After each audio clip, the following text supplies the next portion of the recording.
All right. So, welcome to part three of our progressive era lecture video series.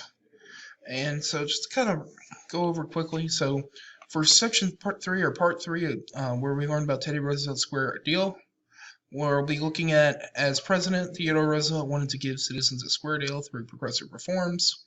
Some important key terms you need to know are the Jungle Square Deal, Bead Inspection Act, Pure Food and Drug Act, conservation. Why does this matter now? As part of the Square Deal, Roosevelt's conservation efforts made a permanent impact on environmental resources. Okay, key names you need to know: Upton Sinclair and, of course, Theodore Roosevelt. Okay.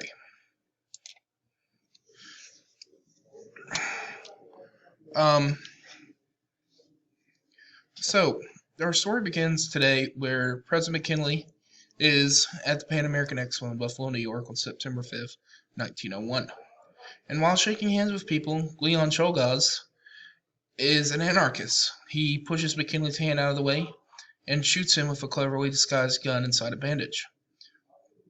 And then President McKinley will die September 14th, 1901.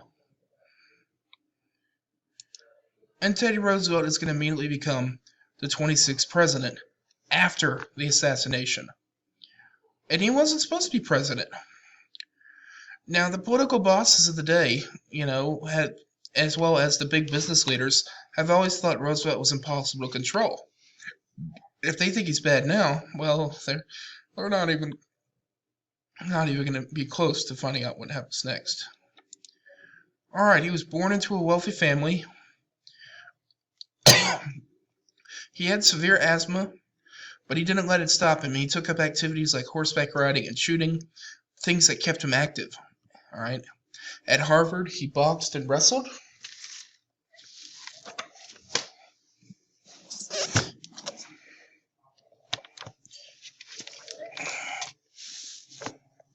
And then he became very popular during the Spanish-American War in 1898.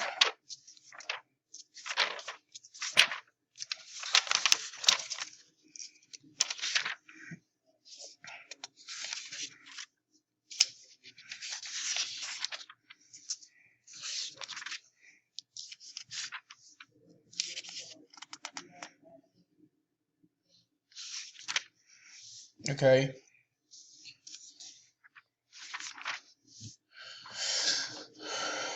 All right. All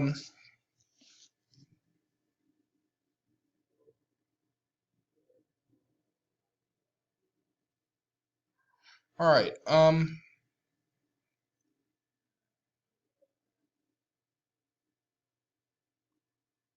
right. Roosevelt returned a hero and soon was elected governor of New York, and then he later won the vice presidency.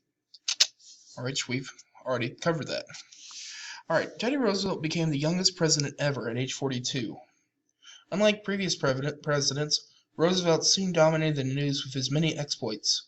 While in office, Roosevelt enjoyed boxing, although one of his opponents blinded him in the left eye. On another day, he galloped 100 miles on horseback, merely to prove the feat possible. In politics, as in sports, Roosevelt acted boldly, using his personality and popularity to advance his programs. His leadership and publicity campaigns helped create the modern presidency, making him a model by which all future presidents would be measured. Citing federal responsibility for the national welfare, Roosevelt thought the government should assume control whenever states proved incapable of dealing with problems. He explained, "It is the duty of the president to act upon the theory that he is the steward of the people, and to assume that he has the legal right to do whatever the needs of the people demand, unless the Constitution or the laws explicitly forbid him to do it." Okay?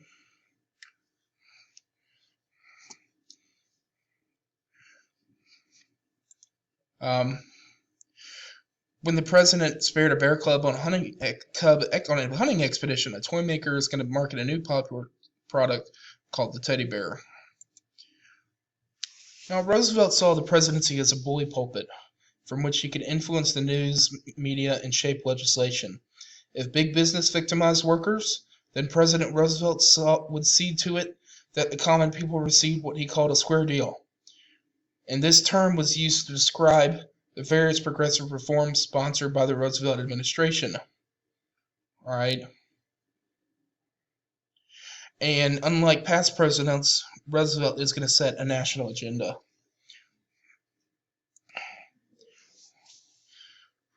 Roosevelt's study of history, he published the first of his 44 books at the age of 24, convinced him that modern America required a powerful federal government.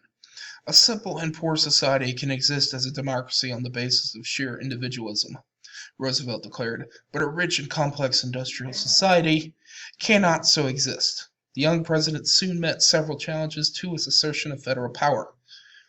By 1900, trusts, legal bodies created to hold stock in many companies, controlled about 4/5 of the industries in the United States. Some trusts, like Standard Oil, had earned poor reputations with the public by the use of unfair business practices. Many trusts lowered their prices to drive competitors out of their market, then took advantage of the lack of competition to jack prices up even higher. Although Congress had passed the Sherman Antitrust Act in 1890, the Act's vague language made enforcement difficult. As a result, nearly all the suits filed against the trust under the Sherman Act were ineffective. President Roosevelt did not believe that all trusts were harmful, but he sought to curb the actions of those that hurt the public interest. The president concentrated his efforts on filing suits under the Sherman Antitrust Act. In 1902, Roosevelt made newspaper headlines as a trust buster when he ordered the Justice Department to sue the Northern Securities Company, which had established a monopoly over Northwestern railroads. In 1904, the Supreme Court dissolved the company. Although the Roosevelt administration filed 44 antitrust suits, winning a number of them and breaking up some of the trusts, it was unable to slow the merger movement in business. Hey, I'm trying to make a video. Don't interrupt me again. 1902 coal strike. When 140,000 coal miners in Pennsylvania went on strike and demanded a 20% raise, a 9-hour workday, and the right to unionize, mine owners would refuse to bargain with them. And so mine owners refused to bargain, and Roosevelt called in both sides and settled the dispute. After that, when a strike threatened public welfare, the federal government will be expected to step in and help.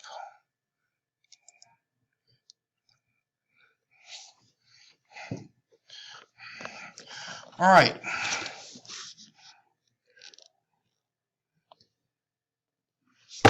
People were working hard during these hard times. Profits were soaring, but at what expense? When Muckrake and journalist Upton Sinclair began research for a novel in 1904, his focus was on the human condition in the stockyards of Chicago. Sinclair intended his novel to reveal the breaking of human hearts by a system that exploits the labor of men and women for profits. What most shocked readers in Sinclair's book The Jungle, however, was the sickening conditions of the meatpacking industry. There would be meat that had tumbled out on the floor, in the dirt and sawdust, where the workers had trampled and spit uncounted billions of consumption tuberculosis germs. There would be meat stored in great piles in rooms, and thousands of rats would race about on it. A man could run his hand over these piles of meat and sweep off handfuls of the dried dung of rats. These rats were nuisances, and the packers would put poisoned bread out for them. They would die, and then rats, bread, and meat would go into the hoppers together.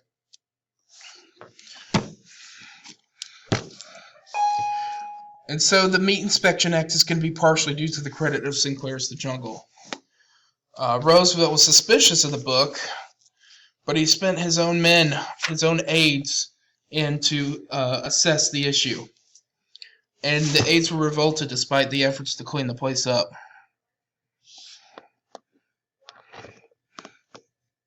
And so this law will make federal guidelines for meat handling and safety.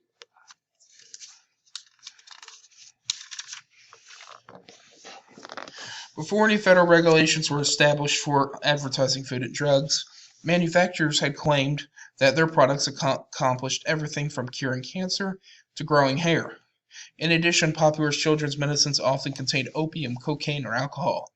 In response to concerns about these practices as well as the harmful preservatives that manufacturers added to food, Congress passed the Pure Food and Drug Act.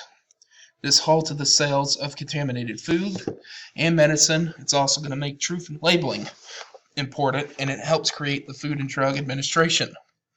You notice here on the left that this ad here says it has cocaine in the toothache drops. Before Roosevelt's presidency, the federal government had paid very little attention to the nation's natural resources, and in 1872, Yellowstone National Park was established as the country's first national park, and the U.S. Forest Bureau was formed in 1887. The government also set aside 45 million acres of timberlands for a national forest reserve. Despite such measures, the government mostly stood by while private interests gobbled up the shrinking wilderness. All right. And so Roosevelt is going to make conservation a concern of his administration. And so he's going to set aside 148 million acres of forest reserves. And he's also going to set aside 1.5 million acres of water power sites. And he will establish 50 wildlife sanctuaries and several national parks.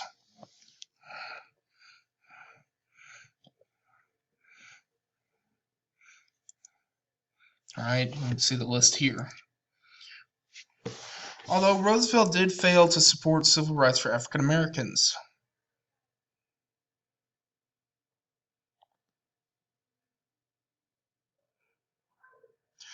He did support a few individual African Americans.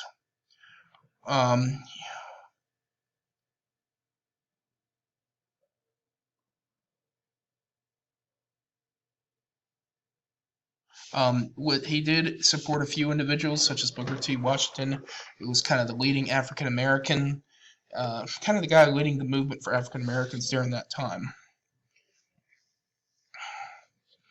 All right.